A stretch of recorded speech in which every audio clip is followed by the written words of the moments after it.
జీవితం ఏ మలుపు తిరుగుతుందో, విడిపోయిన బంధాలు కేవలం ఒకే ఒక్క ఘటనతో ఎలా మళ్లీ కలుస్తాయో ఎవరూ చెప్పలేరు. చిన్న చిన్న కారణాలతో విడాకులు కోర్టుల చుట్టూ తిరుగుతూ జీవితాలను నాశనం చేసుకుంటున్న నేటితరం జంటలకు కళ్ళు తెరిపించే ఒక సంఘటన జరిగింది.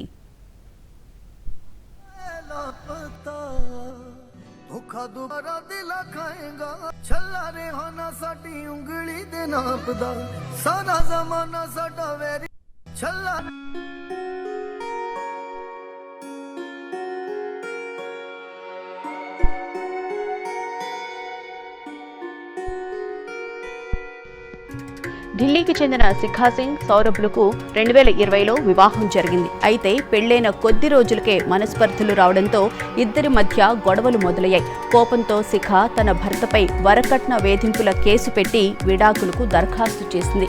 కూతురు కాపురం రోడ్డున పడిందనే బాధతో శిఖా తండ్రి కోర్టులు, లాయర్ల ఫీజుల చుట్టూ తిరుగుతూ తన దగ్గర ఉన్న డబ్బు మొత్తాన్ని ఖర్చు చేసేశాడు. ఈ తీవ్ర ఒత్తిడి వల్ల శిఖా తండ్రి ఆరోగ్యం క్షీణించింది. కనీసం వైద్యం చేయించుకోవడానికి కూడా వారి దగ్గర పైసా లేకుండా పోయింది.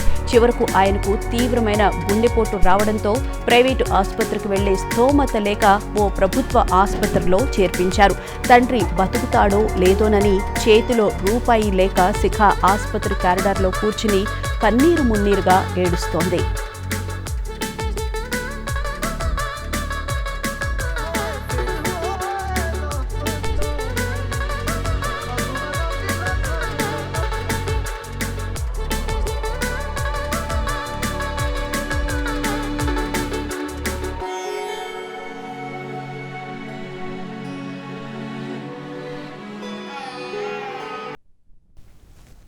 ఈ విషయం భర్త సౌరభ్కు తెలిసింది. తనపై కేసు పెట్టిందనే కోపాన్ని పక్కన పెట్టి మానవత్వంతో ఆయన వెంటనే ఆ ప్రభుత్వ ఆసుపత్రికి పరిగెత్తుకొచ్చాడు. మామగారి పరిస్థితి చూసి చలించిపోయిన సౌరభ్ వెంటనే ఆయన్ను అక్కడి నుంచి గుర్గావ్లోని మేదాంత ఆసుపత్రిలో చేర్పించారు. లక్షల రూపాయలు ఖర్చు చేసి సొంత తండ్రిలా దగ్గరుండి ప్రాణాలు కాపాడాడు. ఇప్పుడు శిఖా తండ్రి పూర్తిగా కోలుకుని ఆరోగ్యంగా ఇంటికి తిరిగొచ్చారు. ఈ ఘటన తర్వాత ఢిల్లీ కోర్టులో విడాకుల కేసు తదుపరి విచారణ జరిగింది. కోర్టు హాల్లోకి అడుగుపెట్టిన శిఖా జడ్జి ముందే విడాకుల కాగితాలన్నింటినీ ముక్కలు ముక్కలుగా చింపేసింది. తన అహంకారాన్ని పక్కన పెట్టి భర్త సౌరభ్ను గట్టిగా కౌగిలించుకుని చిన్నపిల్లలా ఏడ్చింది.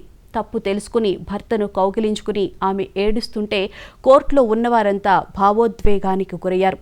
ఎవరో సెల్ ఫోన్లో తీసిన ఈ అద్భుతమైన దృశ్యం ఇప్పుడు సోషల్ మీడియాలో వైరల్గా మారింది. అపార్థాలతో విడిపోతున్న ఎందరో దంపతులకు ఈ జంట ఇప్పుడు ఒక గొప్ప ఆదర్శంగా నిలుస్తోంది.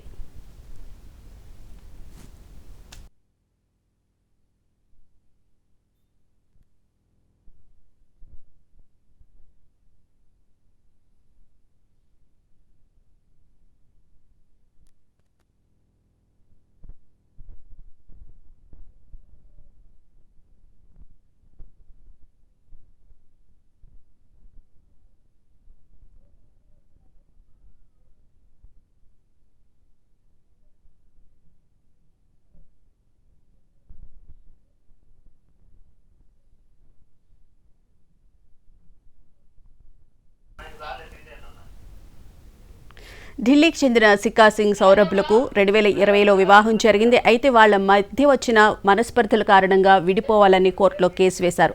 అయితే తండ్రి వల్ల విడిపోవాలనుకున్న ఆ కేసు కాస్త తీవ్రమైన మలుపు తిరిగింది. సో ఈ అంశానికి సంబంధించిన మరిన్ని అప్డేట్స్ని మా కొలీగ్ తేజస్వి లైవ్లో అందిస్తారు. తేజస్వి, చెప్పండి, భార్యాభర్తల బంధం గురించి ఈ జంట విడిపోవాలనుకున్నారు, కానీ ఇదొక ఉదాహరణగా కూడా చెప్పవచ్చు. ఎందుకంటే భార్యాభర్తలు ఉన్న బంధం గురించి వాళ్ళు మళ్ళీ కలుసుకున్నారు కోర్టులో అందరి ఎదురుగుండా.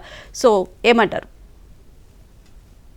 భువన, ఈ మధ్య చూసినట్లయితే విడాకులు తీసుకోవడం అనేది పెళ్ళి అయ్యి 16 రోజులకి విడాకులు తీసుకుంటున్న వాళ్ళని కూడా చూస్తూ ఉన్నాము. నెక్స్ట్ డేనే విడిపోతున్న వాళ్ళని కూడా చూస్తూ ఉన్నాము. అంటే మ్యాక్సిమం చిన్న చిన్న గొడవలు చిలికి చిలికి గాలివానగా మారడం, లేదంటే ఈగో హట్ అవ్వడం, చాలా చిన్న విషయాలకే విడిపోతున్న పరిస్థితులు నెలకొన్నాయి. లవ్ మ్యారేజ్ చేసుకున్న వాళ్ళు కూడా ఇయర్స్ ఆఫ్ టైం లవ్ చేసుకుని కూడా పెళ్లి చేసుకొని వెంటనే విడిపోతున్న సిచ్యువేషన్స్ నెలకొంటున్నాయి.